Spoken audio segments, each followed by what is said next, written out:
सबसे बड़ी बात, आप लोग इनकी एज का अंदाज़ा लगा नहीं सकते इनको देख के। और दूसरी, ये सच में अभी अपने बच्चे आप भेज दो तो ये उनके साथ उनके जैसी होंगी, और अपने ग्रैंड पेरेंट्स को भेज दो तो उनके साथ उनकी बातें करेंगे। तो इनको एक्चुअली में इसके साथ कैसे डील करना है ये बहुत अच्छे से आता है। और बच्चों के लिए कुछ ये बहुत अच्छी अच्छी टिप्स आपको देंगी, और फिर पेरेंट्स के लिए। तो सबसे पहले मैडम, बच्चों के लिए क्या क्या टिप्स हैं, how to manage their stress, जो भी चीज़ें हैं, या उनका डे कैसे वो प्लान करें, या फिर हाउ टू अचीव बेटर, इन सब चीज़ों के लिए छोटे छोटे बच्चों के लिए क्या आपके टिप्स हैं, प्लीज़ वो बताइए।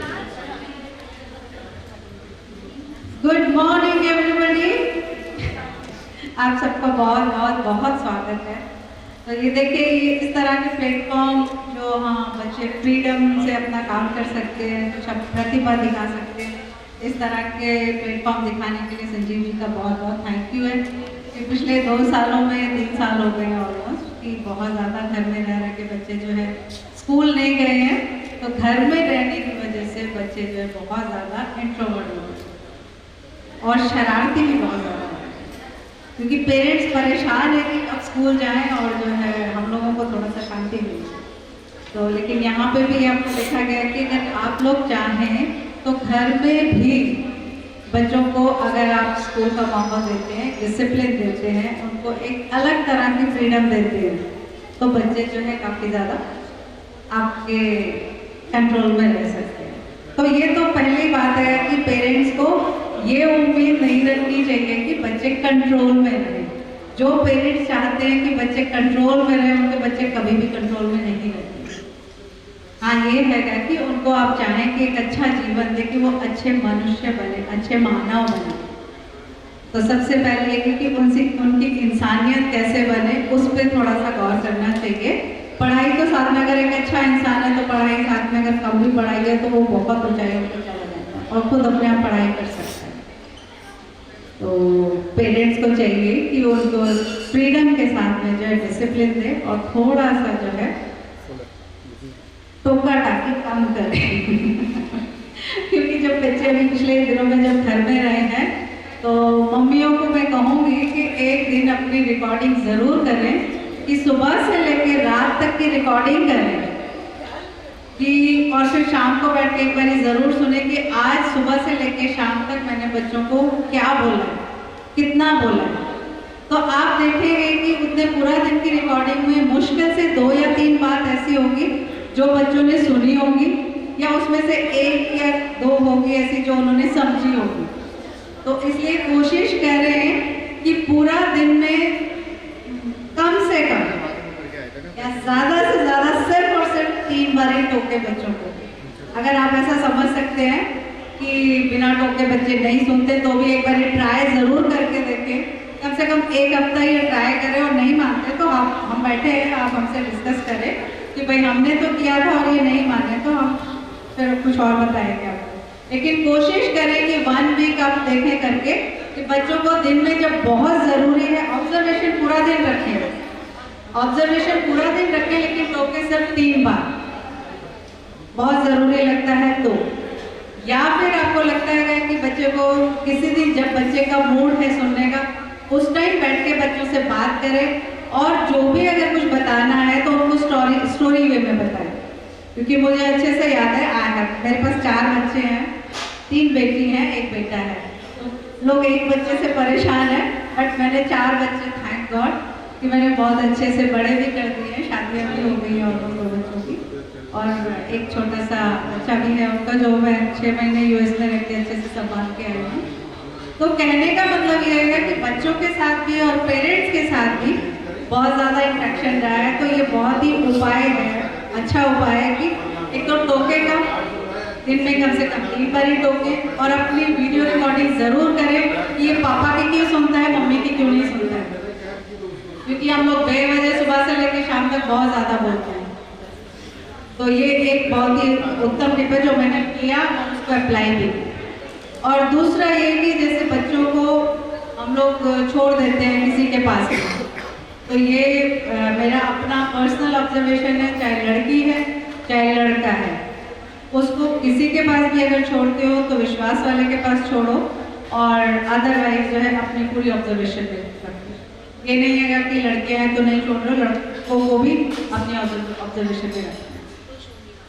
तो बाकी स्ट्रेस फ्री होने के लिए जो है आप कर सकते हो कि मॉर्निंग में उठते ही सबसे पहले एक मी टाइम होता है कि जो कि सभी को करना चाहिए, चाहे आप लोग हैं, चाहे आप हैं, चाहे आप हैं, सभी को करना चाहिए कि 15 मिनट अपने साथ ज़रूर बैठें। सबसे पहले आंखें खुलते ही एक ग्रैटिट्यूड करें कि हे ईश्वर, आपने आज का दिन दिया है, जो सांसें चल रही है उसके लिए थैंक्स है।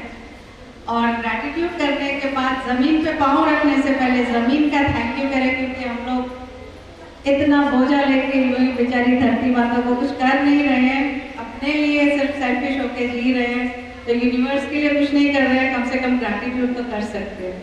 तो धरती माता का ग्रैटिट्यूड करें। तो ये 2 ग्रैटिट्यूड करते हैं टोटली। सुबह ही अगर आप सरेंडर कर देते हो, तो मेरा जो एक रिचुअल है, मैं बोलती हूँ तो अपने रिचुअल ज़रूर मॉर्निंग के बनाओ, कि जैसे मैं उठते ही बोलती हूँ कि मैंने सुबह सुबह ही आपको अपने आप को पूरी तरह से सौंप दिया कि हे ईश्वर, हे यूनिवर्स, आपकी मर्जी चले, मेरी एक ना चले, अगर मैं चलाना चाहूँ तो भी ना चले।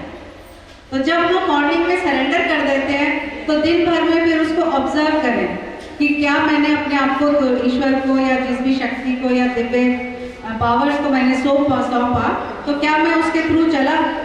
फिर उसको ऑब्जर्व करने के बाद, पूरा दिन चलने के बाद शाम को एक बारी ज़रूर बैठें और फिर देखें कि आज मैंने अपने लिए कितना किया, किसी और के लिए कितना किया, और क्या मुझे करना चाहिए था, क्या नहीं किया। तो जब आप ये देख लेते हैं तो आपको समझ में आ जाता है कि मुझे कल क्या करना है। तो वो डेफिनेटली जो है अगर ऐसा करके चलते तो पूरा दिन आपका बहुत अच्छे से बीतेगा, और एक यूनिवर्स के साथ जुड़ने का कनेक्शन भी मिलेगा कि कैसे जुड़ सकते हैं। और एक और पॉइंट है कि सबको अपने से सच्चे होके चलना चाहिए। बी पॉजिटिव कि भाई मैं बोल रही हूँ कि मेरे अंदर ऐसा है, मैं ऐसे चलती हूँ, मैं वैसे चलती हूँ, लेकिन मेरा अंदर वाला चलता है क्या? तो हम सबके अंदर वाले के साथ कनेक्शन, थॉट, वर्ड, एक्शन, बहुत इजी सा तरीका है। कहते हैं ना, गुरु से जुड़ना है, ईश्वर से जुड़ना है, यूनिवर्स से जुड़ना है। उससे जुड़ने के लिए सिंपल सा एक फॉर्मूला है, थॉट, वर्ड, एक्शन। कि आपके थॉट में क्या चल रहा है, ऑब्जर्व करें, देखें, समझे, अकेले में बैठ के, भीड़ में बैठ के, म्यूजिक में बैठ के, जहाँ आपको समझ में आता है समझें कि मेरे थॉट में चल क्या रहा है। फिर वो शब्दों में, कि उसको शब्दों में आप लिख के देखें, किसी को बताएं या जैसे भी करके वो शब्दों में आ जाए। फिर उसके बाद एक्शन, कि क्या जो आपके थॉट्स में था और जो आपके शब्दों में था वैसा एक्शन लिया आपने। तो अगर आप देखें कि मेरा थॉट, वर्ड, एक्शन सेम है, तो समझो मैं यूनिवर्स से कनेक्ट हूँ और मैं अपनी सच्चाई से चल रहा हूँ। तो बहुत इजी पैरामीटर है, और यही पैरामीटर है जो हर टाइम आपके चेहरे पे एक बहुत बड़ी बिग स्माइल रख सकता है। और आप देख सकते हो कि यूनिवर्स, कहते हैं ना, ये तो छोटे कैमरे हैं, बड़ा कैमरा 24 घंटे हमारे ऊपर लगा हुआ है। तो वो बड़ी वाली स्माइल हमेशा हमारे चेहरे पे रह सकती है जब हम अपना थॉट, वर्ड, एक्शन देखते चलते हैं। और पार्टिसिपेशन तो है ही मस्ट, कि पेरेंट्स को भी जहाँ भी मौका मिले, चाहे छोटा फंक्शन है चाहे बड़ा फंक्शन है, सिखाना चाहिए बच्चों को कि हम पार्टिसिपेशन करते हैं तो हमारे बच्चे सीखते हैं। और बच्चों के लिए मैं एक और बात कहना चाहूँगी कि हम लोग बच्चों को दोष देते हैं कि बच्चा ये नहीं कर सकता, ये नहीं कर सकता, ये करेगा ही नहीं, ये तो है ही ऐसा। तो इस तरह के शब्द कभी भी नहीं बोलने चाहिए, क्योंकि हमारा बच्चा जैसा भी है वो हमारी वजह से। जब बच्चा पेट में आता है, पहले दिन से जब फीटल मूवमेंट आती है, उस दिन से लेके 7 साल तक बच्चा पेट में है, माँ स्ट्रेस में है, आसपास जो हो रहा है वो सब इम्पैक्ट बच्चे के ब्रेन में पड़ते हैं, छप जाते हैं। तो 7 साल तक बच्चा जो भी देखता है, जैसा भी सुनता है, वो इम्पैक्ट उसके माइंड में होते हैं, और वैसा ही बच्चे का फ्यूचर नेचर बनता है। नेचर से फिर उसकी हैबिट्स बनती है, जो 7 से 14 साल तक वो दोस्तों के साथ, स्कूल में, पेरेंट्स में, रिश्तेदारों में जो भी देखता है चीज, वो उसकी हैबिट्स बनती है। और जैसा उसका नेचर वैसा उसका फ्यूचर। तो अब अगर बच्चे का फ्यूचर राइट है या ब्राइट है, तो समझ लेना चाहिए कि ये हमारी ही देन है। तो इसलिए हम लोगों को अपने शब्दों पे ज़रूर कंट्रोल रखना चाहिए। कि हम पूरा दिन में बोल क्या रहे, इसीलिए मैं कह रही हूँ कि रिकॉर्डिंग करेंगे तो हमें अपनी गलती समझ में आ जाएगी। मैं भी ऐसे बोलती थी, मेरी जो बीच वाली बेटी थी तो वो पढ़ती थी तो ज़्यादा टीवी देखना है, मैं हमेशा मैं तू तो हमेशा फेलियर ही रहेगी, मेरे मुँह से यही निकलता था। मैंने कहा तू हमेशा फेलियर ही रहेगी। मैंने कहा बड़ी वाली प्रियंका को देख, वो इतना आती है, अपना बुक्स भी अच्छे से रखती है, ड्रेस भी अच्छी, कंपैरिजन नहीं करना चाहिए। तो मैं हमेशा जब वो यूएस में मुझे घुमा के लाई और सारा कुछ हो गया तो फिर आके एक दिन कहती है मम्मा एक बात बताओ, मैंने हाँ, कहती है आपकी फेलियर बेटी ने यूएस घुमाया है।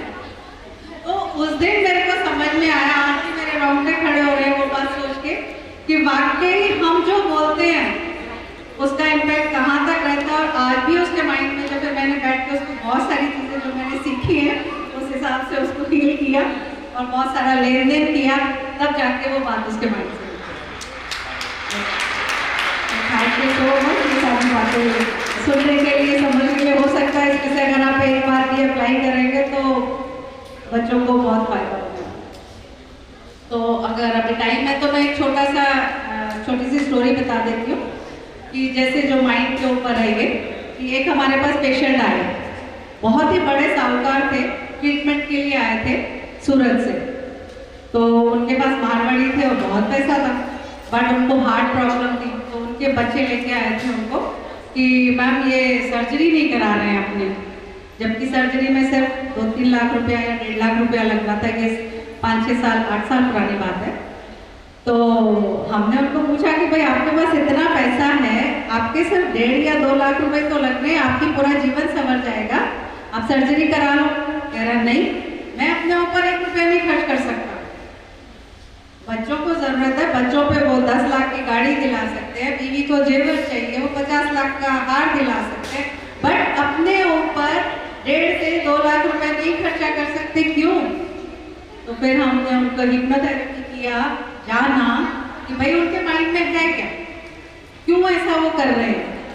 तो जब पता चला तो ये पता चला कि जब वो बहुत छोटे थे तो बहुत ही उनके पापा जो है शराब पीते थे और जो भी पैसा कमाते थे वो अपनी शराब पे खर्चा कर देते थे। मम्मी भी जो इधर उधर से कमा के लाती थी वो भी खर्चा कर देते थे। तो उनको ये बात हमको क्लियर हुई कि पैसा कमाने का मतलब है अपने ऊपर खर्चा नहीं करना, क्योंकि उन्होंने देखा कि पापा सब कर देते थे, जिसकी वजह से हमारे घर का माहौल खराब हुआ, मम्मी परेशान हुई, हम सब भाई बहन जो है ठीक से नहीं पढ़ पाए। तो ये इम्पैक्ट जो उनके माइंड में पड़ा कि मुझे अपने ऊपर पैसा खर्चा नहीं करना। तो ऐसे ही हम भी देखें कि हमारे अंदर में बहुत सारी कई चीज़ें ऐसी हैं कि जो हमको बचपन से मिली है या पेरेंट्स से मिली है, जो हम कह देते हैं ना कि ये बाय बर्थ है या बाय फादर है या बाय मदर है, ये उसके जैसी है, ये ऐसा है। तो ये सारे इम्पैक्ट्स हमारे वहाँ से आते हैं। फिर हमने उनको माइंड कुछ मेडिटेशन वगैरह कराए, उनके माइंड से ये बात निकाली, उनके माइंड में ये रिप्लेस किया कि भाई आपका जीवन बहुत अनमोल है और आपको ट्रीटमेंट की ज़रूरत है, तो आपको ये करना ही है। फिर उसके बाद जो है नेचुरली जब हम इसमें ट्रीटमेंट भी है कि मेडिटेशन के थ्रू माइंड में अगर किसी भी तरह की कोई नेगेटिव थॉट्स है तो उनको हम पॉजिटिव में चेंज कर सकते हैं। और वो करने के बाद फिर उन्होंने सर्जरी भी कराई और आज बहुत अच्छा बिजनेस कर रहे हैं सूरत में। तो ये हमको सिर्फ यही है कि सोच के बोलना चाहिए। और इवन खासकर अगर प्रेग्नेंट लेडी है तो कहते हैं ना कि दूसरा जन्म है, तो उनका भी अगर आसपास में भी कोई है तो हमको उनका भी पूरा ध्यान रखना चाहिए, उनको समझाना चाहिए कि वो स्ट्रेस में ना रहे, अच्छे माहौल में रहे, अच्छे बुक्स पढ़े, अच्छा कुछ करें, तो मेंटली बच्चे के अंदर भी अच्छे गुण आएंगे। तो बड़ी स्माइल के लिए क्या कर सकते हैं, एक और टिप मैं आपको दे देती हूँ कि जो लोग शायद बहुत कम लोग मुस्कुरा रहे हैं, दूर से देख तो रहे हैं कि भाई हाँ टिप्स अच्छे हैं, बट फिर भी कंजूसी, कहते हैं ना कंजूस भी कई तरह के होते हैं पैसे के कंजूस नहीं होते, पानी पीने के कंजूस, अच्छी डाइट ना लेने के कंजूस, स्माइल ना करने वाले कंजूस स्माइल ना बांटने वाले कंजूस, तो बहुत तरह के कंजूस होते हैं। तो इस दिवाली पे अपनी कंजूसी छोड़नी है और कम से कम एक प्रण लें अपने आप से कि दिन में 5 लोगों को मैं ज़रूर हंसाऊंगा, या मेरी वजह से कम 5 लोग जो है किसी भी तरह की हैप्पीनेस में आ जाए। तो माइक वाले भाई साहब जो है बड़ी बड़ी स्माइल तो अगर नई स्माइल आ रही है तो आप सुबह जो करेंगे ना, देखो सुबह हम जो करते हैं वो पूरा दिन चलता है। तो अगर हम एक रिचुअल ले लें कि मॉर्निंग में जैसे ही उठते हैं, भले हमारी आँखें बंद है, अंगड़ाई ले रहे हैं, बट शीशे के सामने जब हम जाके खड़े होते हैं, ब्रश लेते हैं, तो ब्रश जब हम करते हैं तो आँखें खोले धीरे धीरे और बोले ई। तो जब हम ई करेंगे तो नेचुरली थोड़ी सी स्माइल आ जाएगी, और फिर जब हम थोड़ा और आँख खोल के देखेंगे तो अपनी शक्ल देख के बड़ी बड़ी स्माइल आ जाएगी। और जब बड़ी वाली स्माइल आ जाए तो फिर हाई फाई करें मेरे के साथ, hi Goldwill, how are you, have a nice day. इतना ही तो बोलना है। आपने अपने आप को ब्लेसिंग्स दे दी तो नेचुरली फिर देखें कि पूरा दिन आपका बहुत ही अच्छा होगा। तो अभी बच्चे तो अपना पेंटिंग कर रहे हैं, अगर आप लोग चाहो तो मैं थोड़ा सा लाफिंग करवा सकती हूँ आपको, ताकि वो लाफिंग आप अपने पार्कों में करवाएं, अपने रिश्तेदारों के साथ करवाएं। जब छोटी सी भी गैदरिंग हो, 8-10 लोग भी हो तो भी आप करवा सकते हो। करना चाहेंगे? हेलो भाई, कौन कौन करना, कौन कौन हंसना चाहता है? थोड़ा सा हाथ ऊपर खड़ा कर लो। ये तो कम ही लोग, देखो धीरे धीरे कर रहे हैं, इतना खड़ा। तो चलिए आप लोग अपनी हंसी मिल जाए, थोड़ी खुशी मिल जाए, थोड़ा सा तो कुछ ले जाए यहाँ से। हाँ, आप भी खड़े हो ना प्लीज, आपकी वैसे ही इतनी प्यारी स्माइल है। आओ ना, थोड़ा सा करना, ज्यादा नहीं करना।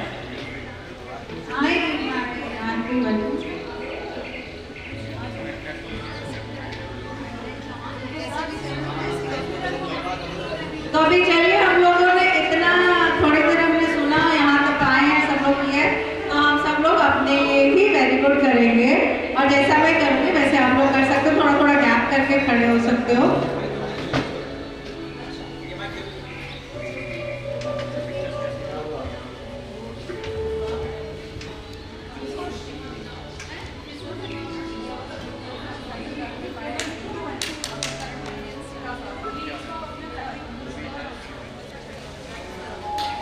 हेलो, हाँ जी, रेडी हो रही है हंसने के लिए?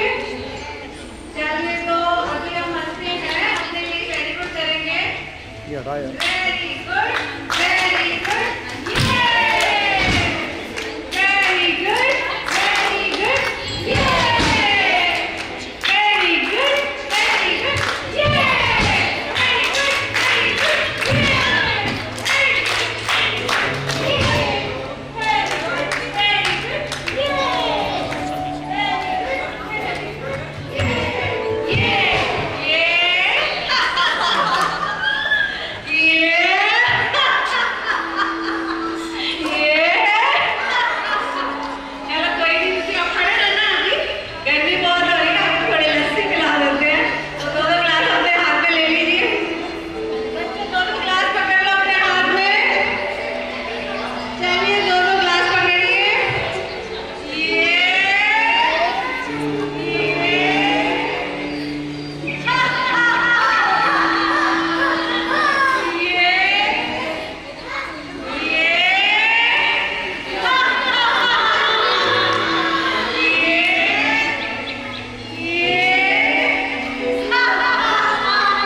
ठंड पै